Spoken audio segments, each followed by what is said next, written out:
give me a couple of times maybe that you faced some very difficult challenges and what you did to kind of overcome that. Well, for sure, the one thing I have learned, and I have told so many people, don't let, don't ever let other people's negative opinions um, Hmm. tell you to do or not do what Yeah. you dream to do. I mean, it is, first of all, you've researched something that you want to do a lot. And usually the people that you're talking to have no clue of the subject you're even talking about. Right. It's the stupidest thing in the world, just overall. Why would you ask them? Because generally, even you said it, in some of your stuff, generally people don't want you to succeed. And it's human, it's a human trait, it's an unfortunate human trait, but you just got to fight for yourself. And so I had to go out there and really, everybody said I was crazy to do this idea, but listen, I knew this business very well. I knew the principal side because I was in the private equity very well. And I figured, listen, worst case is I'm going to build a showroom. It's going to take me X number of deals more than I do without the showroom to pay for the rent and the marketing and things like that. Fuck, it's not a huge gamble I put in my head because it's just a financial gamble. Well, Yeah. if it's just a financial gamble, go for it, man. It's not like I'm going to kill myself. I'm going to jump off a cliff and die, and if it doesn't work, the biggest challenge also besides for that was in 2009 when I started doing this. It was literally, the year after the financial crisis.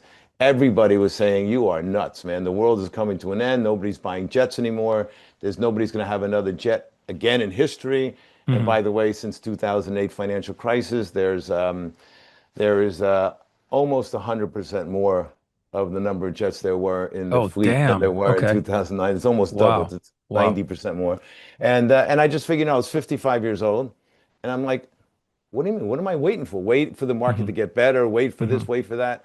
Right. It's like saying, I'm going to go on a diet next week. Well, if you're going to go on a diet next week, go on a diet today. Yeah. Why are you waiting? Yeah. It's like the Nike, just do it Yeah. and see what happens. And so it was that kind of a situation that was holding me back. But at one time, I just found the perfect location. And when I found that location, I just said, fuck it, I'm all in. And I just pushed the button and that was it, 1,000% forward. I love that, man. That's drive and ambition. So how difficult is it, to actually sell a jet from point A to point B? Like, I'm just, I've Yeah. tried to track this in my mind, and I'm saying, well, somebody shows interest, they finally show up to your place. I mean, how do you go from kind of walk us through that process? So, of course, the majority of people don't actually get to the showroom. It's more of a marketing thing. And when I Hmm. do get to people, it gives me the credibility, the reputation, but when the Sure, people come in here, it definitely helps a lot. sure. But the process basically is, first of all, before I had the showroom, my motto was to get a listing on the airplane, like in real estate. If you have the listing, everybody has to come to you if they want to buy it. Uh, but then that whole economic model has changed since then because now, because of the showroom, 50% of my business is actually being mandated by buyers and 50% by sellers.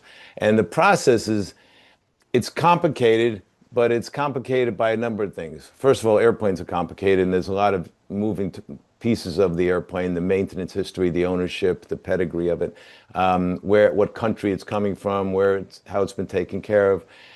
The other thing, the clients you're dealing with. Sometimes you're dealing with a Fortune 500 customer, which you have a flight department, a legal department, a board of directors, and sometimes you're dealing with an entrepreneurial-led company who is the person who makes the decision. If I Mhm. can get to that person, I have a pretty good chance that I can get a deal done. If I have to deal with the board and the flight department, stuff gets lost through translation, and I can't communicate the benefits of what we're trying to offer. So the first thing is to find the right product. Let's say you're representing a buyer, okay? You're trying to find the right product. Once you find the right airplane, you do a market analysis to show how it compares to the other ones and why it's worth this kind of price, which is easier to do than you could think.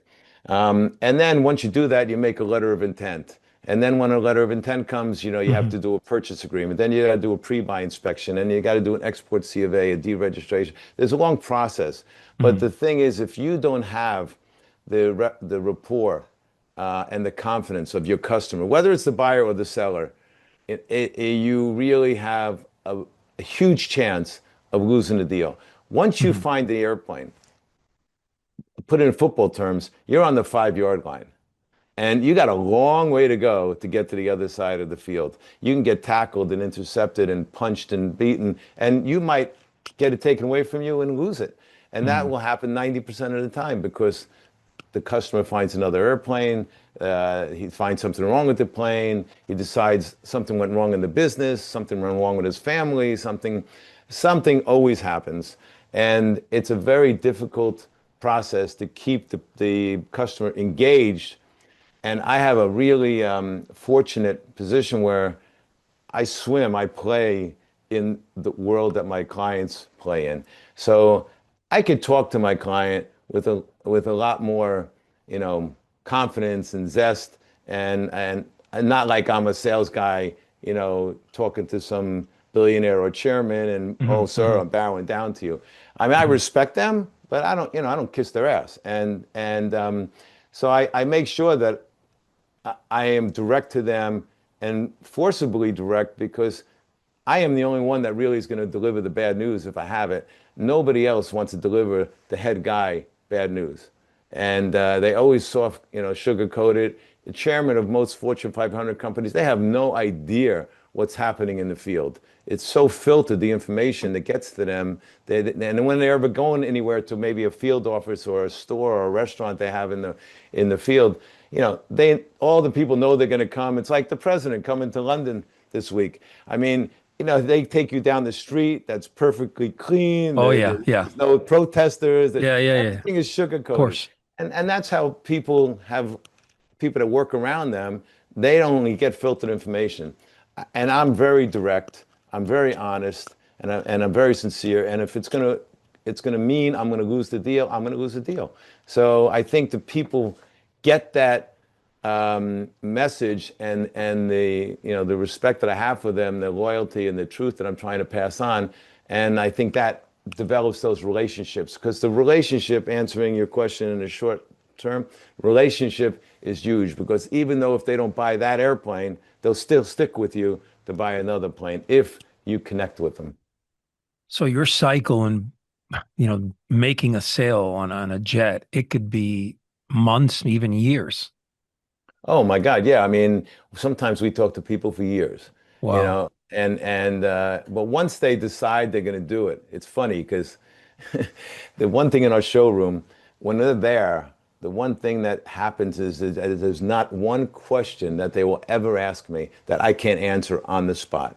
When you're on the telephone with somebody or in a Zoom, they're always going to say, "But can you do me a favor? Can you go compare this one to that one, or can you come back to me Hmm. with this?"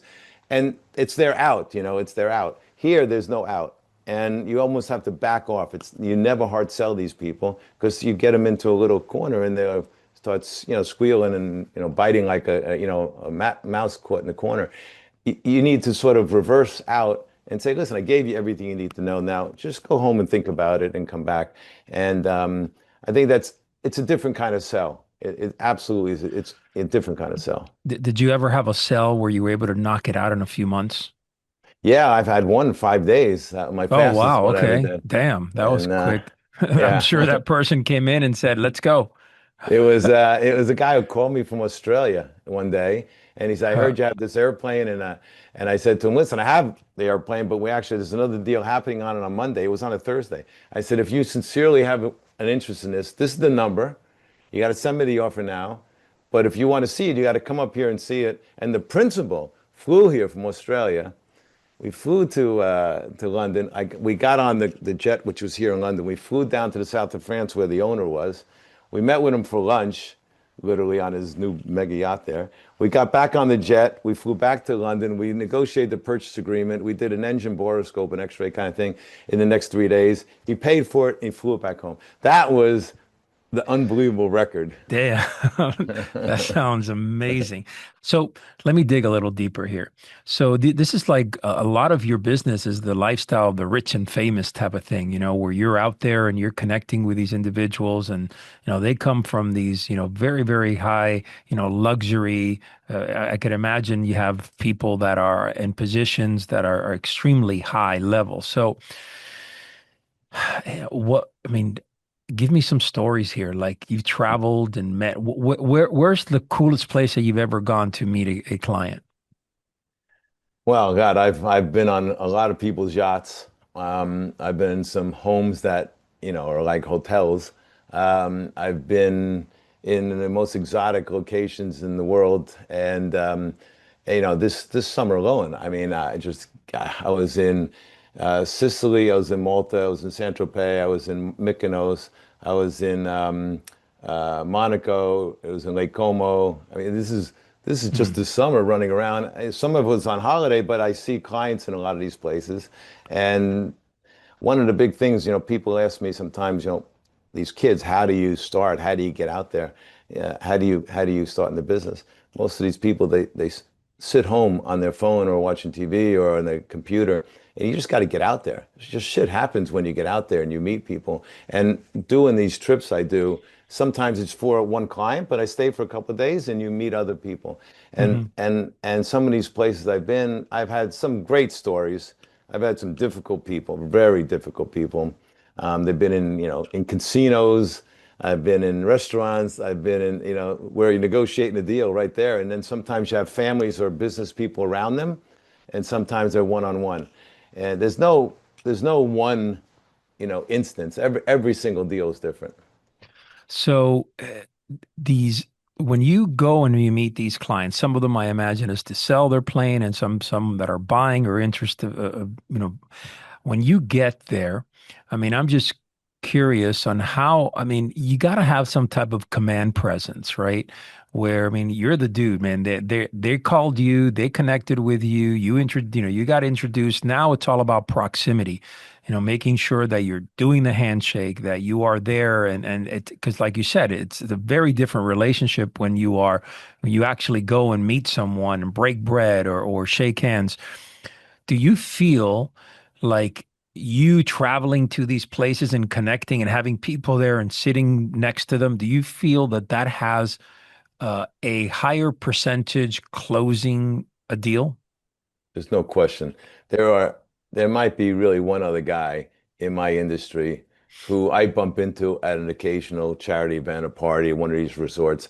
Most of these people are, the normal salesperson. They're on the phone. They're going to visit somebody in their office. They're going to meet with their pilots.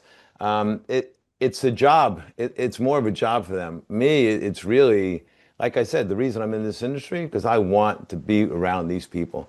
The saying that you're the average of the five Hmm. closest people you stick with all your life. I want that average to be very, very Right, high. right, I right. want to be around positive people, successful people. I want to be, Sure. dragging their energy, and I don't want to be around negative people. So I'm always around those people because I just feel better. But I feel confident around them, and then I can hold my own. And I think, they sense that and they respect that. So I think it's not a cocky attitude. It's not an arrogant attitude. As a matter of fact, arrogant is one of the most disgusting, traits in the world. But you can have humbleness and confidence combined that is much much more pleasant trait than arrogance.